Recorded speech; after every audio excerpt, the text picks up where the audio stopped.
come out here to this office where I've been many times before, and I come out here today to apologize to the people of New Jersey. I apologize to the people of Fort Lee, and I apologize to the members of the state legislature. I am embarrassed and humiliated by the conduct of some of the people on my team. There's no doubt in my mind that the conduct that they exhibited is completely unacceptable and showed a lack of respect for their appropriate role of government and for the people that we're trusted to serve. Two pieces to what I want to talk about today. The first is, I believe that all of the people who were affected by this conduct deserve this apology, and that's why I'm giving it to them. I also need to apologize to them for my failure as the governor of this state to understand the true nature of this problem sooner than I did. But I believe I have an understanding now of the true nature of the problem, and I've taken the following action as a result. This morning, I've terminated the employment of Bridget Kelly, effective immediately. I terminated her employment because she lied to me. I brought my senior staff together, I think about 4 weeks ago, tomorrow, and I put to all of them one simple challenge. If there is any information that you know about the decision to close these lanes in Fort Lee, you have 1 hour to tell either my Chief of Staff, Kevin O'Dowd, or my Chief Counsel, Charlie McKenna. I told them that in an hour I was going to go out in a press conference, and if no one gave me other information to the contrary, that I was going to say that no one on my staff was involved in this matter. Over the course of the next hour, Kevin and Charlie interviewed each member of my senior staff, came back and reported to me that they all reported that there was no information other than what we already knew that had been testified to by Senator Baroni regarding this incident.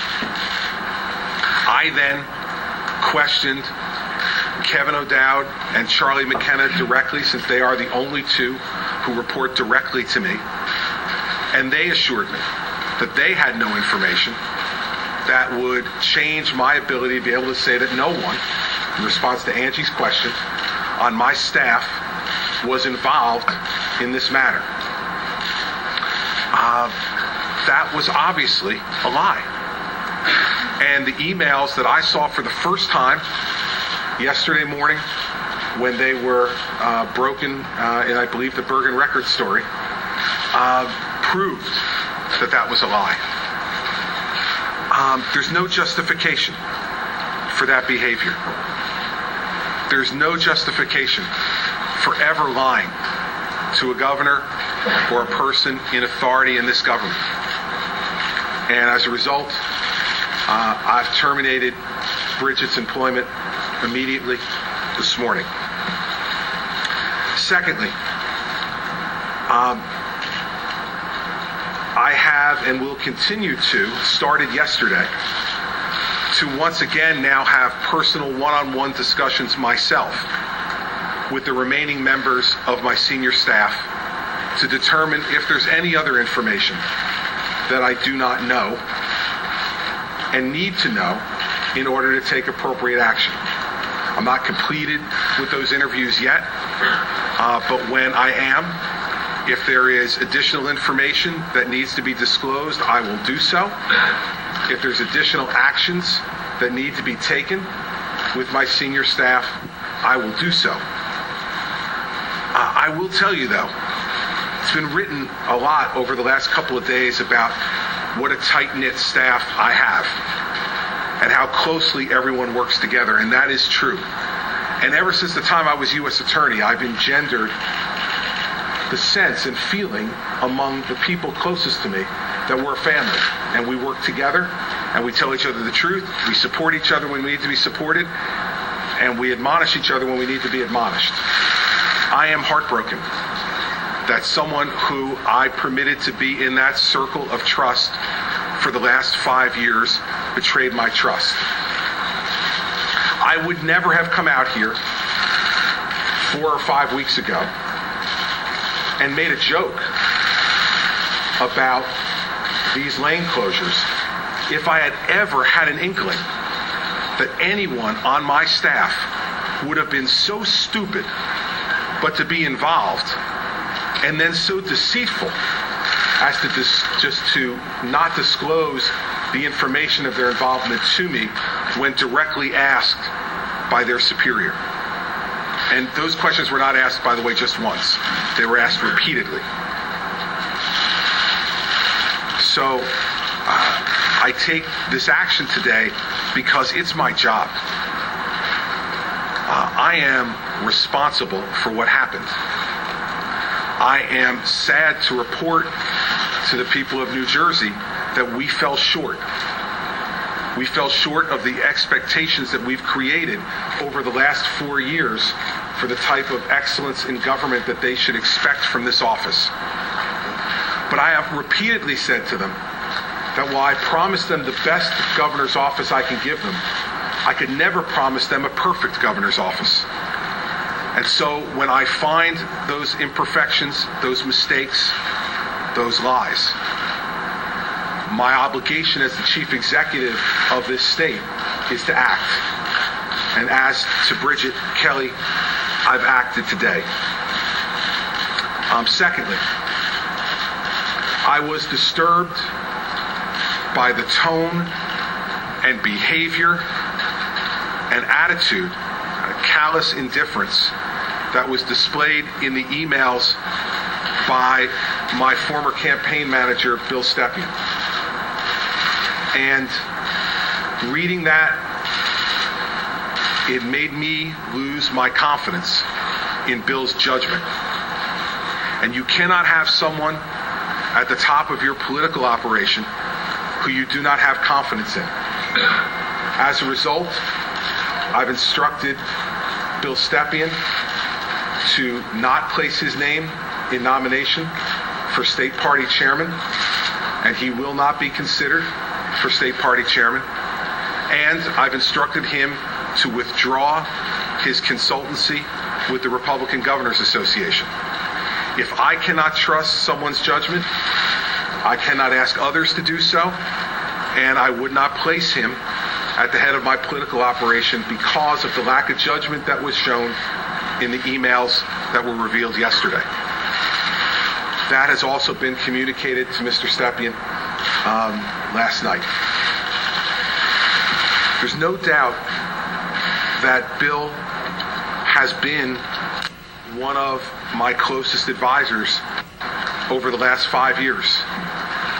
And so for that too, I am sad today to have to take this action. But I also know that I have a job to do. And it's the job that I've asked the people of New Jersey to entrust me with. And I can never allow personal feelings or long-standing relationships to get in the way of doing my job the way it's appropriate to do it.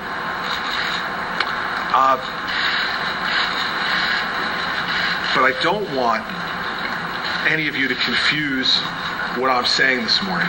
Ultimately, I am responsible for what happens under my watch, the good and the bad. And when mistakes are made, then I have to own up to them and take the action that I believe is necessary in order to remediate them.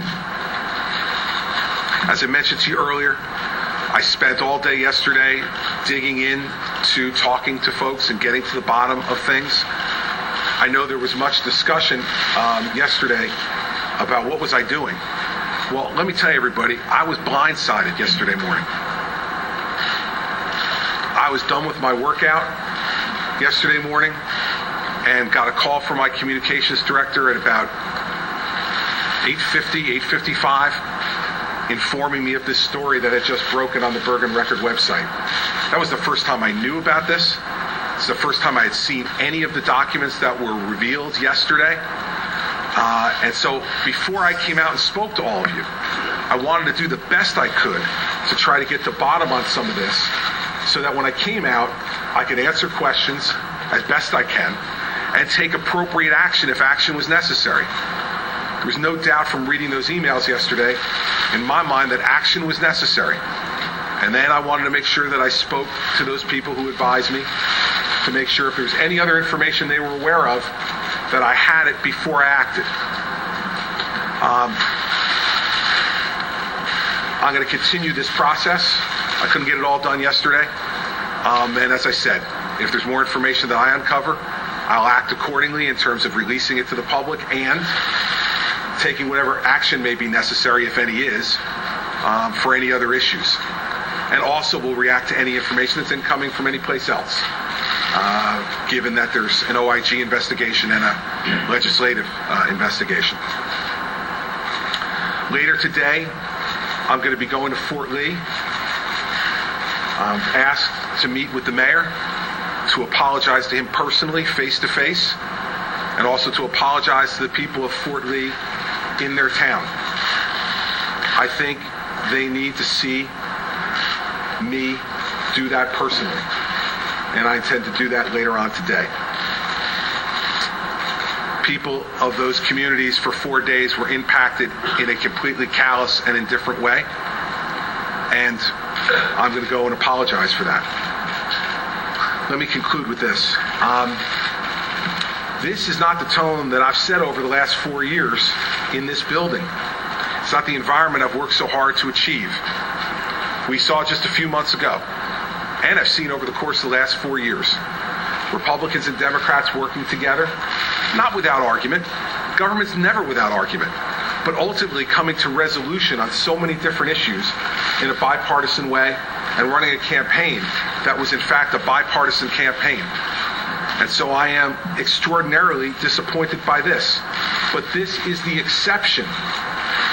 It is not the rule of what's happened over the last 4 years in this administration. I've considered it over the last 4 years to be my job to be the governor of every New Jerseyan, Republican, Democrat, independent, or unaffiliated. And I've worked with elected officials on both sides of the aisle, ones that I agree with and ones that I disagree with. The political overtones that were exhibited in those documents released yesterday and the conduct by those people is not acceptable. But people, I think, all across this state understand that human beings are not perfect and mistakes are made. And I believe what they expect of me as the chief executive of this state is when that information comes into my possession, that I consider it and then act as swiftly as possible to remediate whatever ill occurred. That's what I've done today. Actions have consequences. And I'm living up to that right now. And I'll say one last thing, just so we're really clear. I had no knowledge or involvement in this issue, in its planning or its execution. And I am stunned by the abject stupidity that was shown here, regardless of what the facts ultimately uncover. This was handled in a callous and indifferent way, and it is not the way this administration has conducted itself over the last 4 years, and not the way it will conduct itself over the next 4. I will do everything within my power to assure the people of New Jersey that, and I thank them for their willingness to consider my apology on behalf of this government. In the end, I have 65,000 people working for me every day. And I cannot know what each one of them is doing at every minute. But that doesn't matter. I'm ultimately responsible for what they do. And that's why I took this action. Governor, beyond